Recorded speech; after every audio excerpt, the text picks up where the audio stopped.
This presentation is brought to you by yours truly, Hannah H. Tarindwa. I am a lecturer, I am an advanced Toastmaster speaker, soon to be distinguished Toastmaster. I am an author of poetry, essays, and short stories, as well as a creativity consultant. I hope that you enjoy these presentations and hope to see you coming back for more. Welcome to the last recording of the series to M&E, and this one will be just summarizing. We'll be talking about approaches to M&E. We've described what it is, what is expected, how it interacts with project management, and so we're going to look at 3 approaches to M&E in this presentation.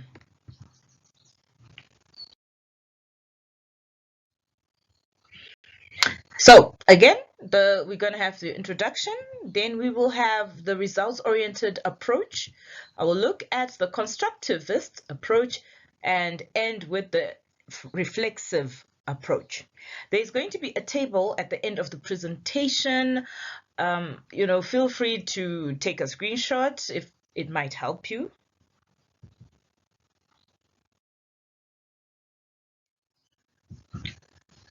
Now, when we are talking about approaches to M&E, there are 3 basic approaches. These are the result-oriented, the constructivist, and the reflexive, which is a relatively new one. The nature of the project, its context, and the monitoring and evaluation objectives are, of course, deciding factors, key factors on the approach to take. So not every M&E is not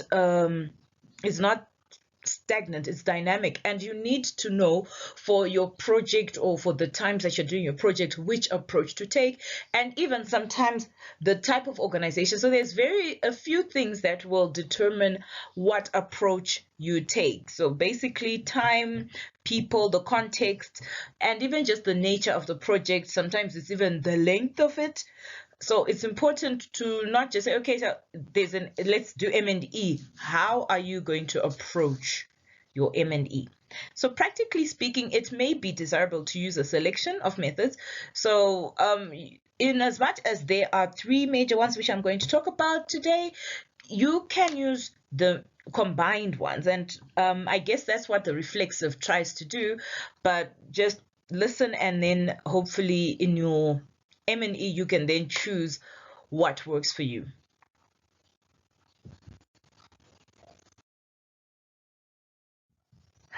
Okay, so look at those 3: result-oriented, constructivist, and reflexive.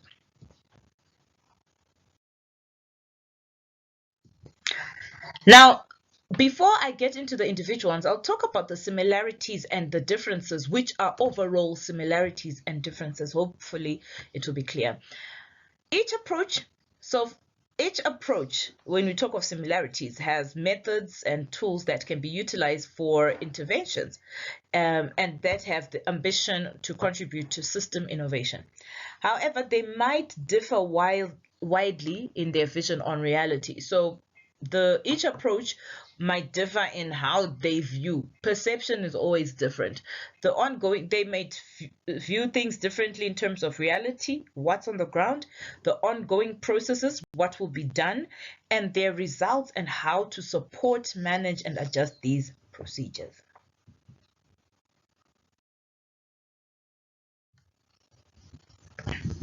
Right. So approach similarities so that it makes it clear.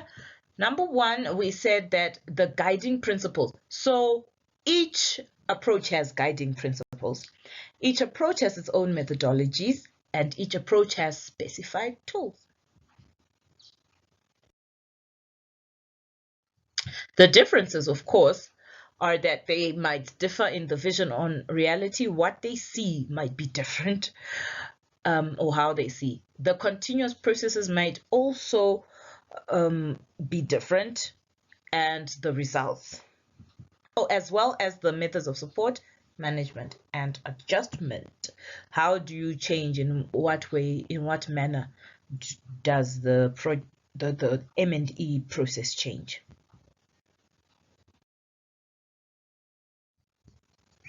Right, now getting into them. The result-oriented approach. When you look at the result, we are looking at the emphasis on measuring. To what extent have the original project objectives and subsequent innovations been achieved? So now when you're looking at the result-oriented approach of M&E, the question is being asked, what are the results? So yes, this happened, but what were the results? Was the school built? Were there enough classes? Did students come? That is the what question. What happened?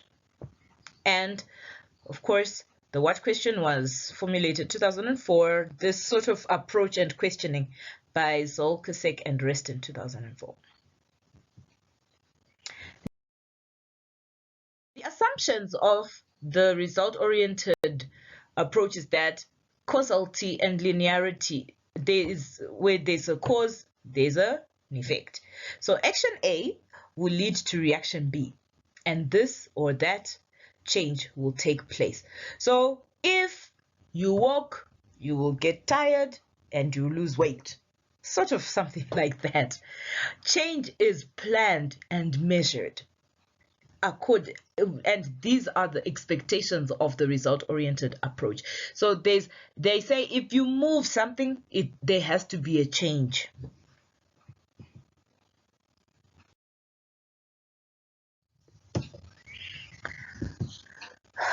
The approach is often used to provide an accountability trail, right? So when you did this, what happened? Right? Again, the what question is being asked, particularly for investment in terms of money. Whenever their finances and the backers want to see what happened, what was done with the money. We gave you 500 million. What happened? Was there a new city built? Did people move to this new city? All those things. So the question is, what happened with the resources? So a result-oriented approach will find that if the project is a lot of resource-oriented, or it's got a lot of donors or people who have given money and resources, they want to see what happened to the money. Was it worth it? Were things done accordingly?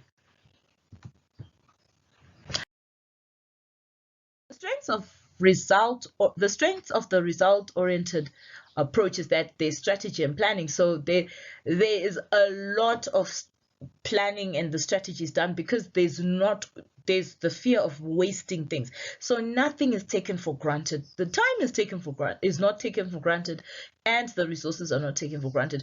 There's no laissez-faire approach to it. People know that because of accountability, there has to be a result. Or at least there must be a trail of activities of what occurred. However, it's got weaknesses, and that is that limitations in system innovations process. So cause and effect relations are not really easily traceable.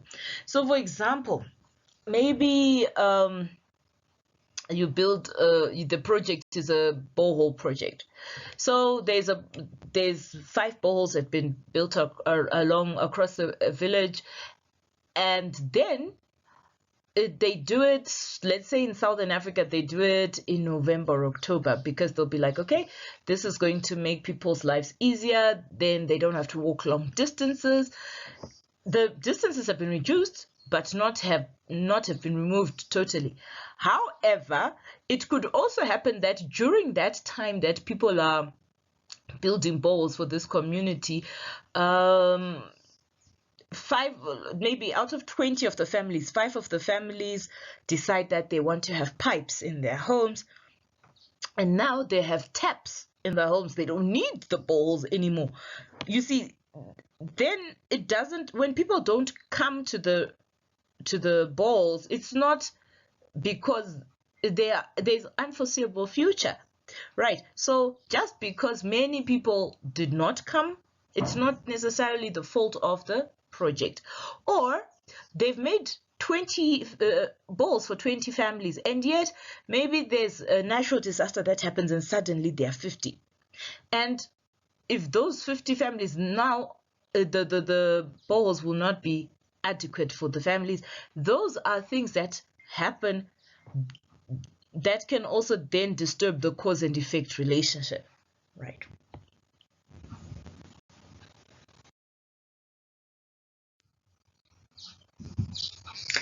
Now, looking at what is called the constructivist approach. This approach assumes that people are the motor behind the development of novelties and societal change. Novelties being new things. So it says there's achievements through interaction and negotiation. So the M&D approach means that you are talking and discussing with people. People are the ones who see what's right and what's wrong, or what should be done and how it should be done.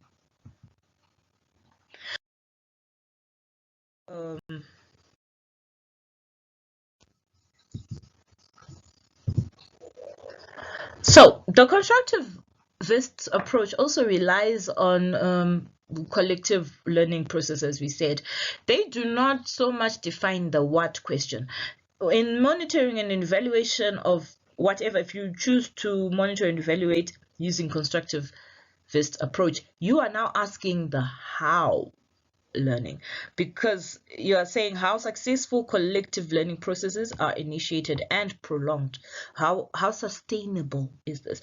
And there's a lot of exchange of perspectives. How did you see it? Because remember, when we were talking about result orientation, we were talking about how perceptions can differ, the reality. Actually, when we're talking about how these approaches are different, we said their view on reality might be different. So the how is more important than the what happened.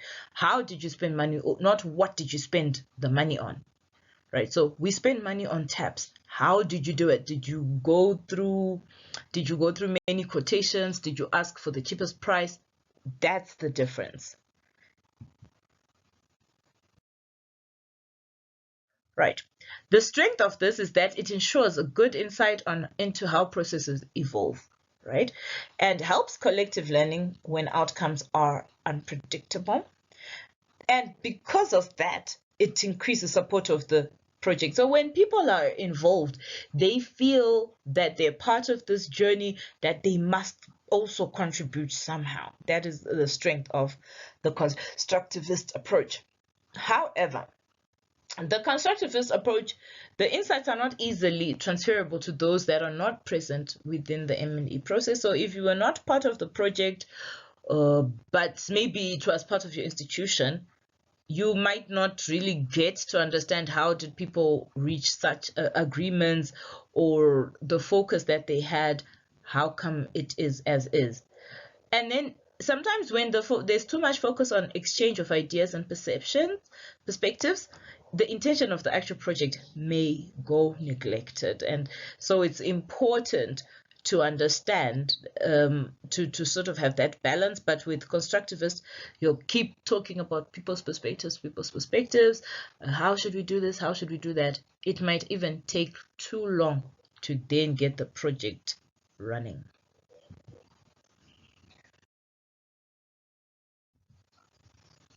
So the last approach I'm going to talk about is the reflexive approach. This is a fairly new approach, and it has it does look at the constructivist basis. So it's based on that, but also uses results-oriented approach, particularly in terms of learning and institutional change. Like, okay, so this happened. What happened? Right? It's important to always ask the what question, because you want to see exactly the result, but with the reflexive, you also then put into consideration how it happened. The assumptions is that system innovation can only occur if institutions which have until now perpetuated or have been doing what they're doing to encourage the non-sustainable practices. So these ones, they have to change in order for a system innovation to be successful.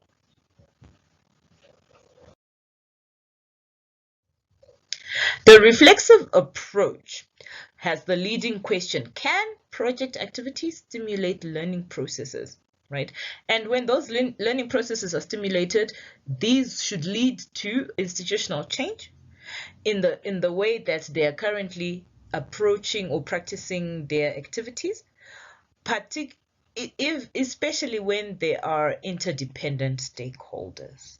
So for example, if let's say we are doing a project on checking on food in schools or boarding schools, there are other interdependent stakeholders such as the suppliers, the cooks, the headmaster, the administration. They have to also check what food do they want their boarders or whoever to have, and for what reason. Is it health reason, or is just enough so that they are full, they're satiated, and they don't bother? So all that needs to be taken into consideration. The leading question is, do the project activities stimulate the learning process? The strengths of reflexive approach is that the thinking is based on systems change, because sometimes you can change, projects come to change something, and yet the systems, the actual institution doesn't change, and so they might fall into a trap of non-sustainability again. Then the weaknesses, however, is that it's a relatively new approach and very few people know how to use it. And also because it's an internal thing. The reflexive most of the time should be an internal sort of approach where there's sincere commitment, intense effort, and self-monitoring. But we all know that self-monitoring most of the time can be biased. So this table is basically a summary of the actual methods, right? So with the result-oriented, you've got log frames, log charts, and the theory of change. Their objective is accountability and management. The paradigm is that reality exists and can be measured, right? That is the sort of assumption. But the focus is on results of the predefined objectives and procedures. Whereas constructivist approach says, what are the learning histories? Responsive evaluation, how did people respond, and what was the most significant change because of the processes? The objective is to learn from each other and modify processes. Also agenda setting, that means that it also says, how should we think, how should we go approaching things next time? Then the paradigm is that the reality is constructed through interaction and negotiation. So not one person can just come and say, this is how it's done. And the focus is on meanings and values. So we're focusing on, how does this project feel to people? Does it mean something? Is it of value to them? And it's based on negotiations, like I said. Then reflexive monitoring in action, the methods, it's the reflexive monitoring. Whilst the activity is happening, there's monitoring. And there's what we call reflexive process monitoring, I think it's the same. Interactive learning approach. So as you monitor, you're also learning. The objective is learning, change of practices, and institutional settings. So sometimes it's not just the practices that need to be changed. Sometimes you need to even shift people, shift posts, remove some old titles that might not be relevant, and so on and so forth. The paradigm is that reality has to be reconstructed. So what is now should not be tomorrow, and today we are seeing how to change it. A new reality has to be developed. Then calling existing practices is the focus. You're focusing on there's an introspective process that happens. You look at what really is happening at the part, and you question the settings to say, are these settings effective? Are they right, ethical? Are they practical? And why are we having to get into a situation where this correction is required? So I really hope that this makes sense on how to approach your M&E. Remember, you can use any of these three, or you can use a combination of them at any time. Thank you so much for listening in to another production by Open Your Creativity. I hope that it really helps you. If you've got any questions, or you've got queries, or you might want some help in a project for monitoring and evaluation, do not shy away from asking me, Hannah H. Tarindo, your presenter. on this email address, maccafrica@gmail.com. Until next time, bye.